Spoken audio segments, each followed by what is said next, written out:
Hello everyone. I would like to welcome Dr. Sudhanshu Buddakoti, who is DM Cardiology from PGI Chandigarh and is working as consultant cardiologist at Alchemist Hospital, Panchkula. Welcome Dr. Sudhanshu. Thank you ma'am. आज हम heart disease के बारे में बात करेंगे. Doctor Sudhanshu, heart disease बहुत ही common है, पर अब हम जो देख रहे हैं कि कम उम्र के लोगों में भी हार्ट डिजीज़ की प्रॉब्लम बहुत बढ़ रही है. इसकी वजह क्या है?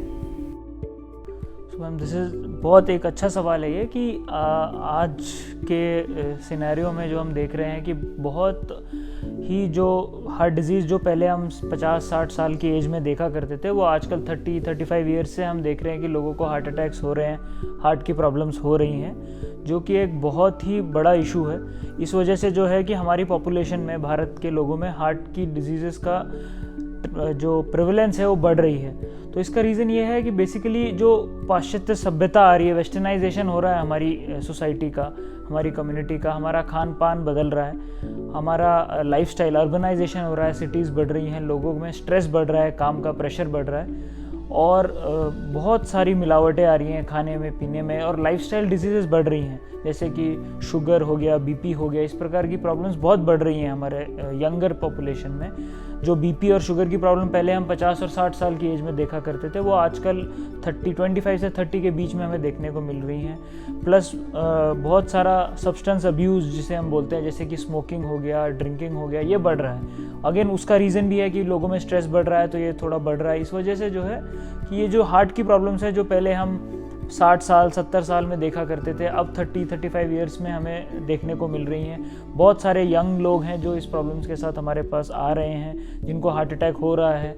और जब इसकी वजह से क्या है कि पहले जब जो यंग एज में लोग हमारे पास आते थे 30-35 ईयर्स में, तो हम हार्ट की प्रॉब्लम्स कंसिडर नहीं करते थे, सोचते नहीं थे उनमें. अब हमको अगर कोई यंग लड़का भी लड़की हमारे पास आ रहे हैं 30 ईयर्स में चेस्ट पेन के साथ, तो हमें उनके कार्डियक टेस्ट कराने पड़ रहे हैं. बहुत सारे लोगों को दिक्कतें आ रही हैं. तो इसलिए अगर अब हमारा ये, मेरा पर्सनल ये है एडवाइस रहेगा कि अगर आपको 30 ईयर्स 25 ईयर्स के बाद भी कोई भी हार्ट चेस्ट पेन है, तो आप उसको नेग्लेक्ट ना करें. स्पेशली अगर आपके परिवार में कोई हार्ट प्रॉब्लम की हिस्ट्री है, आप उसको दिखाएं, स्पेशलिस्ट को दिखाएं. आजकल डॉक्टर्स हर जगह अवेलेबल हैं स्पेशलिस्ट, और कार्डियोलॉजिस्ट को दिखाएं, कार्डियोलॉजिस्ट को मिले, एक प्रॉपर इवैल्यूएशन कराएं. एटलीस्ट आपको शांति मिल रहेगी कि हार्ट का प्रॉब्लम नहीं है. हमें किस उम्र में रेगुलर टेस्ट कराने शुरू कर देने चाहिए?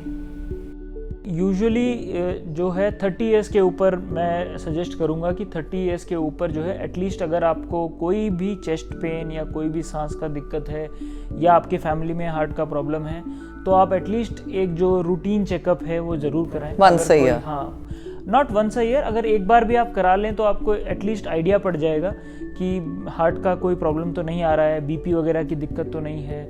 या अगर आप डायग्नोज्ड हाइपरटेंसिव हैं, फैमिली में हाइपरटेंशन का प्रॉब्लम है, बीपी का प्रॉब्लम है, और आप को बीपी की शिकायत है या शुगर की शिकायत है, जो कि आजकल 30 ईयर्स के बाद शुरू हो रही है, तो अगर कोई भी ऐसा हार्ट का दिक्कत आपको लग रहा है, सांस की दिक्कत है, चेस्ट पेन है, तो आप जो है ज़रूर एक बार हार्ट का टेस्ट ज़रूर कराएं. एटलीस्ट वंस आपको कराना चाहिए. डॉक्टर सुधांशु, हार्ट अटैक के क्या सिम्टम्स होते हैं? कई बार गैस से भी चेस्ट पेन होती है, तो क्या चेस्ट पेन ही ओनली सिम्टम होता है कि हमें किसी और चीज़ का भी ध्यान रखना चाहिए? पर हमारे पास जो पेशेंट्स आते हैं वो ये बोलते हैं कि डॉक्टर साहब छाती में दर्द तो नहीं है. तो मैं ये बताना चाहूँगा कि छाती में दर्द होना, चेस्ट पेन, एक्चुअली हार्ट में हमें 40 से 50% लोगों में हार्ट की प्रॉब्लम में ही मिलता है.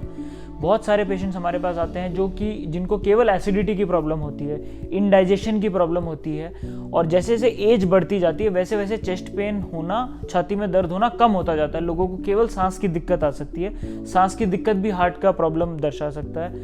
अगर केवल वीकनेस है, अनयूजुअल वीकनेस है, आप पहले सीढ़ियाँ चढ़ते थे, आप काम कर लेते थे, अचानक से आपको पिछले 2-3 हफ्तों से, 1 महीने से आपको थकावट है, बस वो अनयूजुअल वीकनेस जो है, कमज़ोरी जो है, वो भी हार्ट की प्रॉब्लम दर्शा सकता है. आपको केवल सांस का दिक्कत है, चक्कर आना, धड़कन बढ़ना, या इंडाइजेशन जो है, ये भी हार्ट की प्रॉब्लम हो सकती है. केवल छाती में दर्द होना हार्ट का प्रॉब्लम नहीं बताता है. तो अगर आपको ये सब दिक्कतें भी हैं, तो भी आपको जो है अपने कार्डियोलॉजिस्ट से मिलके, आपके आसपास जो हार्ट के स्पेशलिस्ट हैं उनसे मिलके आपको अपना चेकअप करना. ईसीजी, इको, एंजियोग्राफी, इतने सारे टेस्ट हैं, हमें कैसे पता चलेगा कि हमारे को किस टेस्ट की रिक्वायरमेंट है?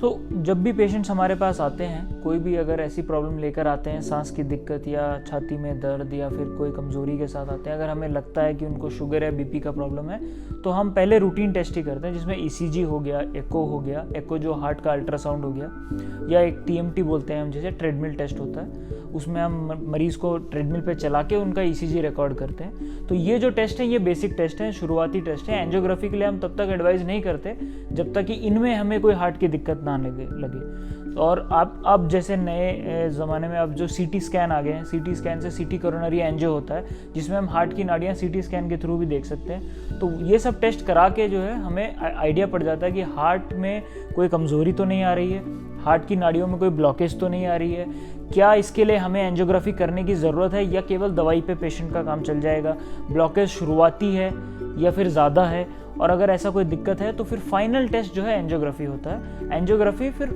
100% डायग्नोस्टिक है कि उसके बाद हमें क्लियर हो जाता है कि पेशेंट को हार्ट की नाड़ियों में कोई ब्लॉकेज है या नहीं है। बट ये शुरुआती टेस्ट नहीं है, हमें most of the time 90% of the time हम जो है ईसीजी, एको, टीएमटी से हम पेशेंट की हार्ट की प्रॉब्लम का पता लगा सकते हैं। एंजियोग्राफी और एंजियोप्लास्टी या स्टेंटिंग के बाद क्या पेशेंट नॉर्मल लाइफ लीड कर सकता है कि कोई हमें सावधानी या प्रिकॉशंस लेने की ज़रूरत होती है? ये भी एक बहुत अच्छा सवाल है, जो बहुत सारे हमारे पेशेंट्स हमारे पास आके पूछते हैं कि डॉक्टर साहब, एक बार स्टेंटिंग हो जाएगी, एक बार हमारे स्टेंट लग जाएगा, तो क्या हम अपना नॉर्मल रूटीन वर्क कर सकते हैं? तो ये मिसकंसेप्शन भी है, बहुत लोगों में ऐसी धारणाएं हैं कि एक बार कार्डियक हार्ट का ऑपरेशन हो गया या हार्ट का इलाज हो गया तो स्टेंट पड़ गया तो हम अपना नॉर्मल लाइफ नहीं जी पाएंगे। ऐसा बिल्कुल भी नहीं है। हमारे पास आने वाले पेशेंट जिनकी स्टेंटिंग होती है, अगले दिन हम छुट्टी कर देते हैं, नेक्स्ट डे पेशेंट घर पे होता है और मैक्सिमम 3 या 4 दिन का बेड रेस्ट एडवाइस करते हैं। उसके बाद पेशेंट अपना रूटीन सारा काम कर सकते हैं। इनफैक्ट जो उनका नॉर्मल लाइफस्टाइल, जब उनको हार्ट का प्रॉब्लम है, उससे ज़्यादा बेहतर वो काम कर पाते हैं। अगर वो सीढ़ियाँ नहीं चढ़ पा रहे हैं तो एक बार हार्ट का स्टेंटिंग के बाद जो है, जब उनका हार्ट में प्रॉपर खून जाने लगता है तो वो सीढ़ियाँ भी आराम से चढ़ते हैं, अपना खेतों में काम कर रहे हैं, अगर कोई बैंक में नौकरी है या कोई भी काम कर रहे हैं, बहुत आराम से कर पाते हैं। कोई भी एक्टिविटी रेस्ट्रिक्शन या कोई भी जो है उनकी एक्टिविटी पे रोक नहीं होती है। और हम उल्टा एडवाइस करते हैं कि एक बार अगर पेशेंट को हार्ट का प्रॉब्लम है, स्टेंटिंग हुई है, तो वो एक्टिव लाइफस्टाइल रखें ताकि दोबारा हार्ट की प्रॉब्लम ना आए। तो हम उनको खेलने के लिए, दौड़ने के लिए, जॉगिंग के लिए एनकरेज भी करते हैं और चाहते हैं कि वो एक बहुत एक्टिव लाइफस्टाइल रखें और जो है अपना रूटीन काम करें। कोई भी ऐसा रेस्ट्रिक्शन होता नहीं है। स्टेंटिंग के बाद इनफैक्ट पेशेंट बहुत अच्छे से अपना नॉर्मल लाइफ जी सकते हैं। सो हार्ट अटैक से कैसे बचा जा सकता है? ओके, सो बहुत सारे पेशेंट्स हैं जिनमें हम हार्ट अटैक रोक सकते हैं, प्रिवेंट कर सकते हैं, अगर हम प्रॉपरली टाइमली जो है उनका हार्ट का इवैल्यूएशन कर लें। होता क्या है कि पेशेंट्स लोगों को बहुत सारे बार शुगर, बीपी के बारे में नहीं पता होता है। शुगर और बीपी वाले मरीजों में ही हार्ट की प्रॉब्लम्स बहुत ज़्यादा होती हैं, स्मोकिंग कर रहे हैं उनमें ज़्यादा होती है। और पेशेंट जो है इसको नेग्लेक्ट करते हुए, हार्ट की प्रॉब्लम भी नेग्लेक्ट करके हमारे पास जब लैंड करता है तो यूजुअली उसको हार्ट अटैक की प्रॉब्लम होती है, हार्ट कमज़ोर हो चुका होता है। तो अगर हम जो है शुगर और बीपी इसका समय पर प्रॉपर इलाज करें तो हार्ट अटैक प्रिवेंट करे जा सकते हैं। हो सकता है पेशेंट को लाइफ टाइम हार्ट अटैक की प्रॉब्लम ना हो। अगर उनको कोई भी सांस का दिक्कत या कोई छाती में दर्द है, अगर हम टाइमली उनका ईसीजी, एको करके इवैल्यूएशन कर लें और हम पता लगा लें कि हार्ट की नाड़ियों में कोई ब्लॉकेज आ रही है और प्रॉपर उसका दवाइयों से इलाज शुरू करें, तो most of the time patient के हार्ट अटैक रोके जा सकते हैं। वो लोगों में डर जो बना हुआ है कि हम अगर एक बार हार्ट की प्रॉब्लम हो जाए, इलाज चल जाए तो बंद नहीं होगा, या शुगर और बीपी का इलाज हो जाए तो बंद नहीं होगा, उस चक्कर में कई बार लोग जो है प्रॉपर इलाज समय पर नहीं लेते हैं, जिस वजह से जो है हार्ट अटैक्स होते हैं। तो बहुत सारे हार्ट अटैक हम केवल शुगर और बीपी का प्रॉपर टाइमली इलाज करके, हार्ट की प्रॉब्लम का प्रॉपरली टाइमली दवाइयों से इलाज करके हम रोक सकते हैं। बस उसके लिए लोगों को थोड़ा सा जागरूक होना पड़ेगा, लोगों को थोड़ा सा ये कोशिश करनी पड़ेगी कि अपना जो है समय पर इलाज कराएं, बीपी और शुगर का भी और हार्ट की प्रॉब्लम की टाइमली दवाई लें, परहेज करें और डॉक्टर्स की एडवाइस को प्रॉपरली फॉलो करें, तो बहुत सारे हार्ट अटैक रोके जा सकते हैं। Doctor Sudhanshu, thank you so much. आपने हमें बहुत ही अच्छी जानकारी दी है अबाउट हार्ट डिजीज़। इसके सिम्टम्स क्या हैं, हमें क्या प्रिकॉशंस लेनी चाहिए, हमें कौन से टेस्ट कराने चाहिए, और अगर हमारी एंजियोप्लास्टी या स्टेंटिंग होती है तो उसके बाद भी हम एक नॉर्मल लाइफ जी सकते हैं। Thank you so much once again. Thank you ma'am, thank you.